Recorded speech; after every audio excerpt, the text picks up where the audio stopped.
You're the very most fun I've ever found, and you're my friend. Hi there, this is Cricket talking to ya. Do you like running through the sprinklers in the summer?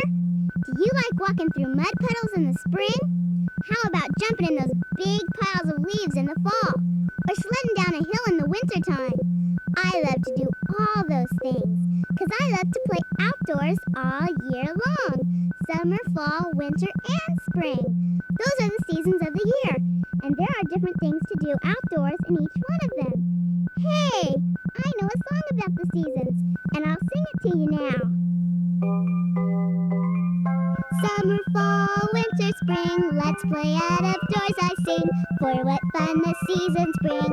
Summer, fall, winter, and spring. In the spring the flowers bloom, the grass begins to grow. How could I stay in my room? The world is changing so. Summer, fall, winter, spring, let's play out of doors, I sing. For what fun the seasons bring. Summer, fall, winter, and spring. One of the things I like best about spring is all the beautiful flowers that bloom. It's the perfect time to plant a garden. I have a cousin named Mary, and last spring she planted a garden. She reminds me of that girl in the nursery rhyme. You know the one. Mary, Mary, quite contrary, how does your garden grow? With silver bells and cockle shells and pretty maids all in a row. My cousin Mary really is quite contrary. No matter what anyone says, she always does the opposite.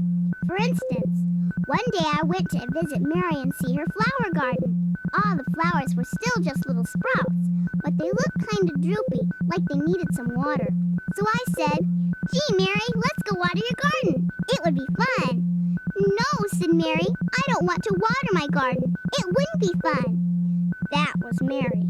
So I told her, "You just said that to be opposite." Then I got an idea. "I'll be opposite too." "Mary, you're right," I said.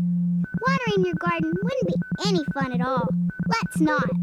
And sure enough, Mary jumped up and ran outside. She turned on the hose and gave all those thirsty little sprouts a good long drink. She just had to do the opposite of what I said. The next time I went to visit Mary, the flowers in her garden had started to grow, but so had the weeds. So I say, "Gee, Mary, let's go pull some weeds out of your garden. It would be fun." "No," said Mary, "I don't want to pull weeds out of my garden. It wouldn't be fun." That was just like contrary Mary. So I told her, "You just said that to be opposite." Then I remembered what to do. "Mary, you're right," I said. "Pulling weeds wouldn't be any fun at all." So of course Mary jumped up and ran outside and began pulling weeds as fast as she could. She just had to do the opposite of what I said. Well, the next time I went to visit Mary, her garden was full of beautiful flowers. She even had some silver bells and cockle shells and daisies that looked just like pretty maids all in a row. So I said, "Gee, Mary, let's go pick some flowers out of your garden. It would be fun." "No," said Mary, "I don't want to pick flowers. It wouldn't be fun." Mary was being contrary again, but I knew just what to do. "You're right, Mary," I said. "Picking flowers wouldn't be any fun at all. Let's not." So of course, Mary jumped up and ran outside and began picking big bunches of flowers. She was doing the opposite again. Just then, old Mr. Mooney came along. "Why, Mary," he said, "those flowers are beautiful. Did you grow them all by yourself?" "Yes," said Mary, but then she stopped and thought for a minute. "No," she said, "Cricket helped me." "I did?" I said. "What do you mean I helped?" Then Mary gave me a big bunch of her prettiest flowers and said, "You showed me how silly it is to be opposite all the time. That's how you helped." "Gosh," I said, "I just wanted to see your garden grow." And it sure did. Now let's not go inside and play a game. It wouldn't be any fun at all. And we both laughed. And of course, we went inside. Was that a mixed-up story or what? In the spring, there's usually lots of rain to help things grow. And along with the rain comes the wind. I just love windy days. They're great for flying kites, and I love to watch the branches of the trees blowing back and forth. I know a song about the wind, and you can help me sing it. When I sing "The tree grows tall," you reach up as high as you can and be a tall tree. When I sing "The wind comes along and blows so hard," you wave your arms like the branches of the tree. When I sing "The tree grows low," you bend down and touch your toes and then stand up again. Let's try it. Reach up as high as you can. The tree grows tall, the tree grows high. The leaves of the tree reach up to the sky. Wave your arms from side to side now. The wind comes along and blows so hard. Back and forth in my backyard. Touch your toes now. The tree grows low, down to the ground. The roots keep going down and down. The wind comes along and blows so hard. Back and forth in my backyard. Reach up high again. The flower grows tall, the flower grows high. The petals on the flower reach up to the sky. The wind comes along and blows so hard. Back and forth in my backyard. Here's a tongue twister about spring. It sounds easy, but it's not. Say "sing spring songs" 3 times as fast as you can. Like this. Sing spring songs, sing spring songs, sing songs. You try it. It's fun. I know a fun spelling game we can play now. I'll tell you silly stories about things you can do outdoors, and I'll make each word of the story begin with the same letter. See if you can tell what the letter is. Here's the first story. Betty bounces better, but Barbara bounces best. What letter makes the bus sound? The letter B makes the bus sound. Each word in that story started with the letter B. Here's another silly story. Listen carefully and see if you can tell what letter each word begins with. Lovely Lady Linda likes little lambs. What letter makes the last sound? The letter is L, as in Lady and Linda. Let's try another one. Pesky Peter pets Patty's pretty pony. What letter makes the bus sound? Did you say the letter P? The letter P makes the puss sound in Peter and pet. How about one more? Here goes. Rich Robin raises really red roses. What makes the russ sound? Right, the letter R. Are you a good speller or what? Remember that song I sang a little while ago? The one about the seasons? Well, I'd like to teach it to you now. Here's how the first part goes. Summer, fall, winter, spring, let's play out of doors, I sing. Now you sing that much with me. Summer, fall, winter, spring, let's play out of doors, I sing. That was great. Here's how the next part goes. For what fun the seasons bring, summer, fall, winter, and spring. Now sing that part with me. For what fun the seasons bring, summer, fall, winter, and spring. Let's sing it all the way through now, and I'll sing a special verse about summer.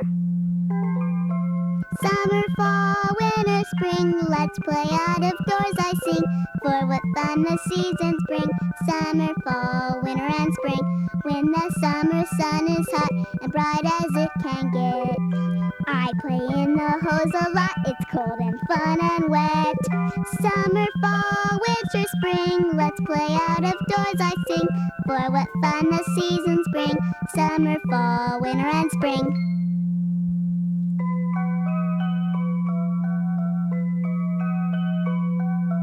Storybook adventures, they're the greatest kind.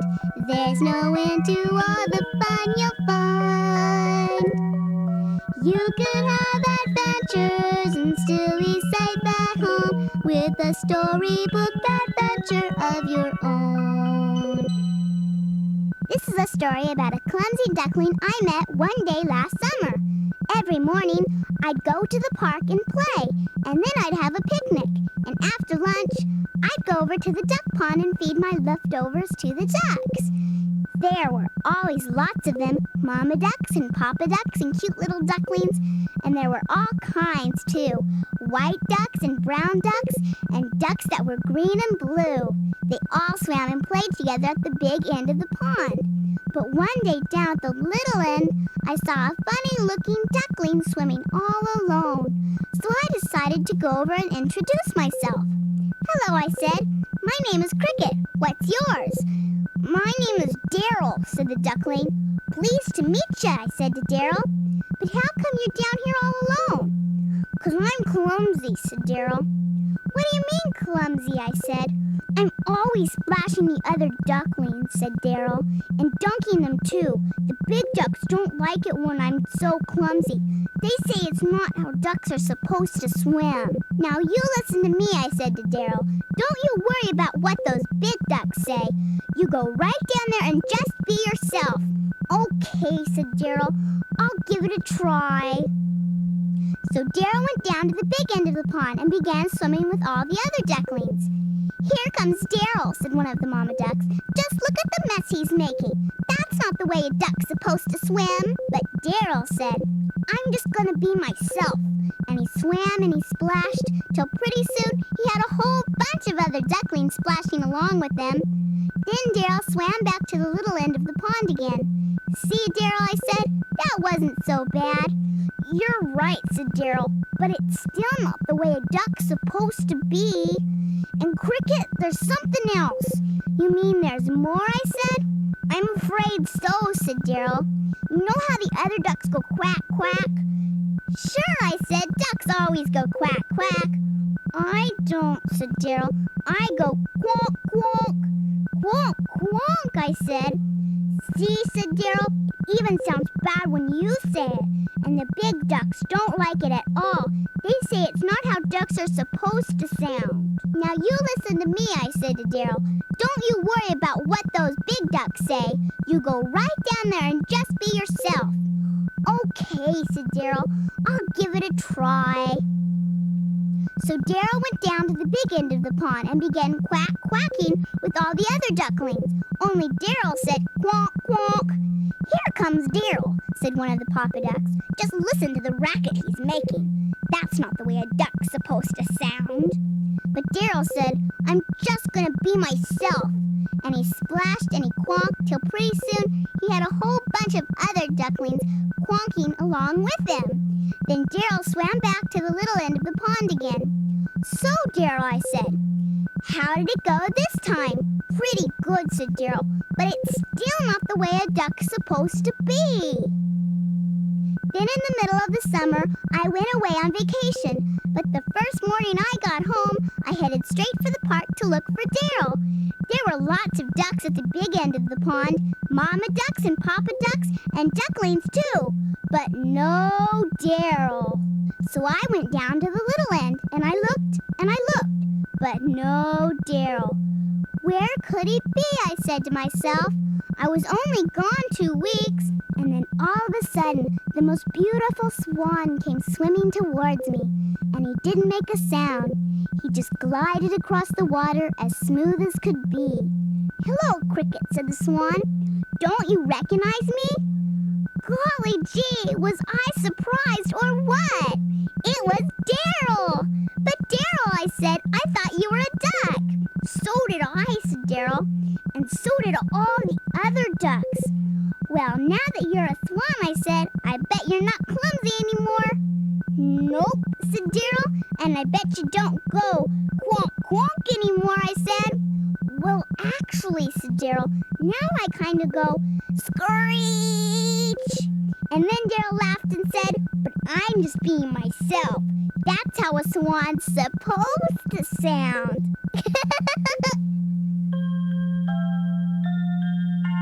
If you want, you can turn my tape over now, and I'll tell you all about fall and winter, or you can talk to me and I'll listen. Just remember, I'll be talking to ya.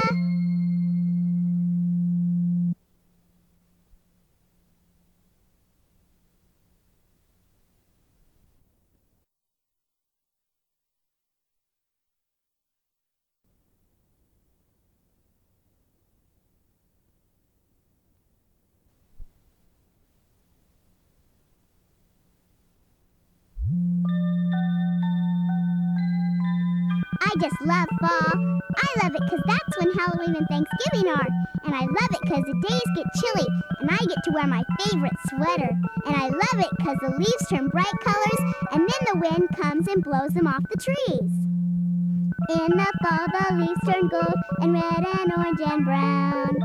Then the wind begins to blow and they come falling down. Summer, fall, winter, spring, let's play out of doors, I sing. For what fun the seasons bring, summer, fall, winter, and spring. One day last fall, I looked outside and there were so many leaves on the ground I couldn't see the grass or the flowers or even the sidewalk. So I decided it was time to do something about it. First I got a broom and went outside to sweep the walk. I took the broom and began to sweep, back and forth, back and forth. To help my work go faster, I sang a song about sweeping the walk. I'll sing it for you now, and you can pretend you're sweeping too. This is the way we sweep the walk, sweep the walk, sweep the walk.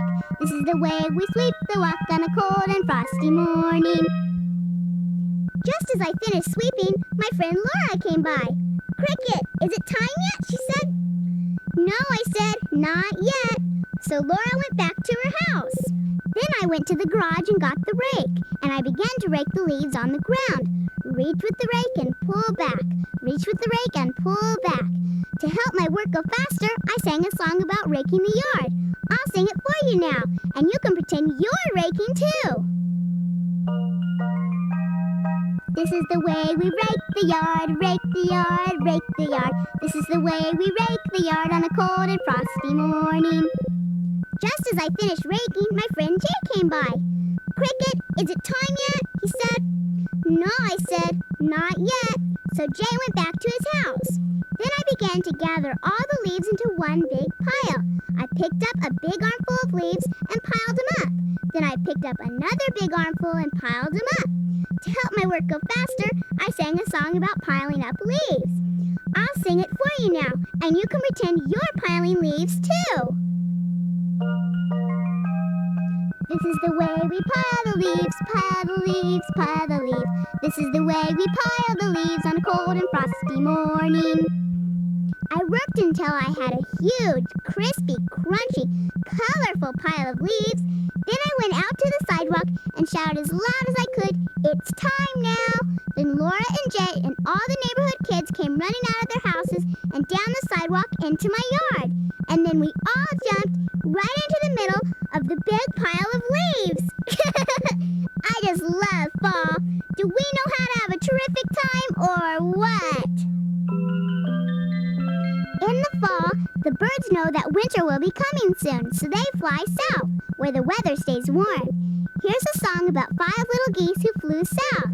You can pretend your fingers are the geese.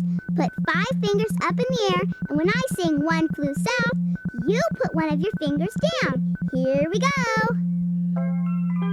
5 little geese sitting on the shore. One flew south and then there were 4. Little geese, fall is here. Fly away, winter's near. When I said one flew south, did you put one of your fingers down? Now you should have 4 fingers in the air. 4 little geese sitting by a tree. One flew south and then there were 3. Little geese, fall is here. Fly away, winter's near. 3 little geese, what'll they do? One flew south and then there were 2. Little geese, fall is here. Fly away, winter's near. 2 little geese, having lots of fun. One flew south and then there was 1. Little geese, fall is here. Fly away, winter's near. 1 little goose, sitting in the sun. He flew south and then there were none. Little goose, fall is here. Fly away, winter's near. In the fall, when days are chilly, I like to play jump rope outdoors. I get warmed up real fast. Here's one of my favorite jump rope rhymes. Cinderella, dressed in yellow, out in the rain with no umbrella. What a mistake, she got an ache. How many doctors did it take? 1, 2, 3, 4, 5, 6, 7, 8. Bluebell bells, cockle shells, E-B-I-B over. Mama's in the kitchen, cooking rice. Kittens in the backyard, catching mice. Baby's in the cradle, fast asleep. And here comes sister with the H-E-L-P. H stands for highways, E stands for eyes closed, L stands for leapfrog, and P stands for hot peppers. Here's a game I like to play with a friend. We can play it right now. I'll say 1, then you say 1Q. Then I'll say 2, and you say 2Q. Then we'll keep going like that. Got it? Here we go. 1. Did you say 1Q? Now I say 2, 3, 4, 5, 6, 7, 8, 9, 10. You're welcome. Is that silly or what? I know lots of silly jokes too. Here's one. It's a knock-knock joke, and it goes like this. Knock, knock. Now you say, who's there? Snow. Now you say, snow who? Snowbody home. Get it? I just love snow.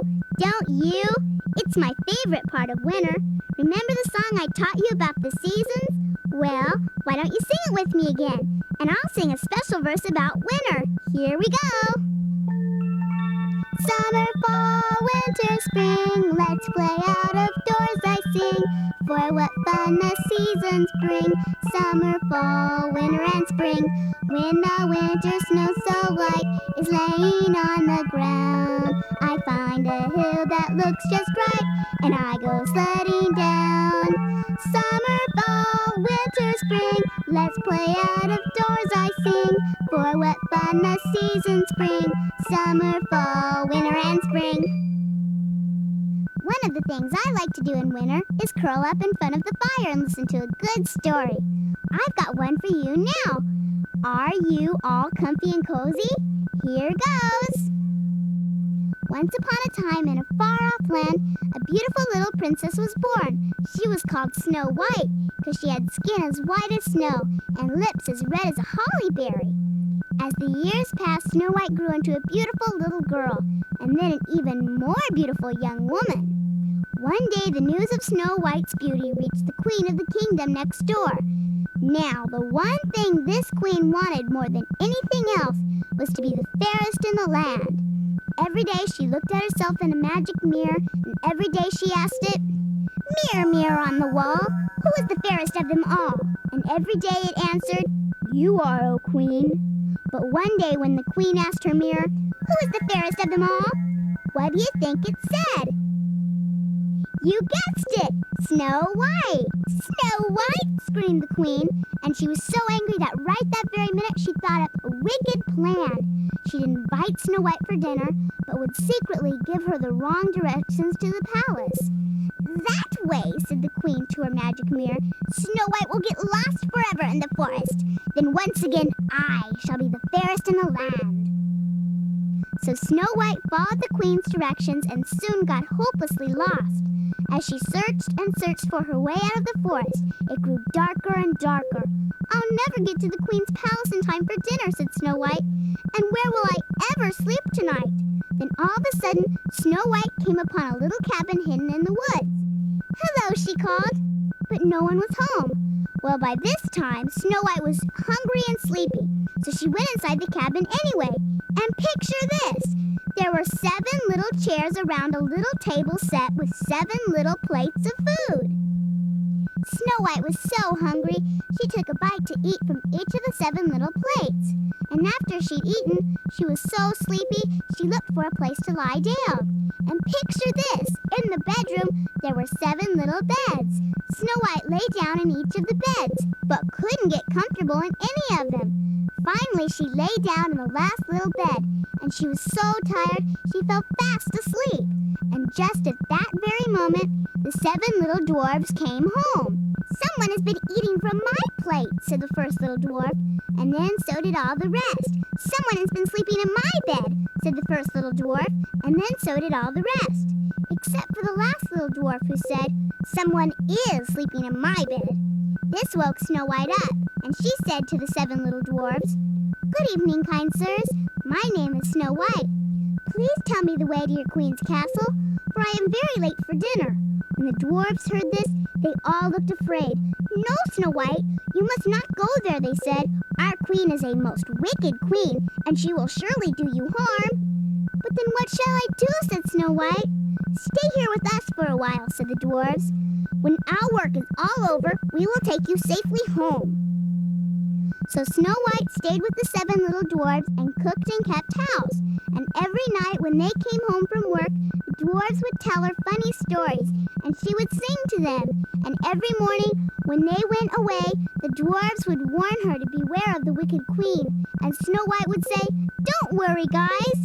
In the meantime, now that Snow White was lost forever, the wicked queen didn't even bother to look in her magic mirror until one day she just couldn't help herself and said, "Mirror, mirror on the wall, who is the fairest of them all?" And what do you think her mirror said? You guessed it!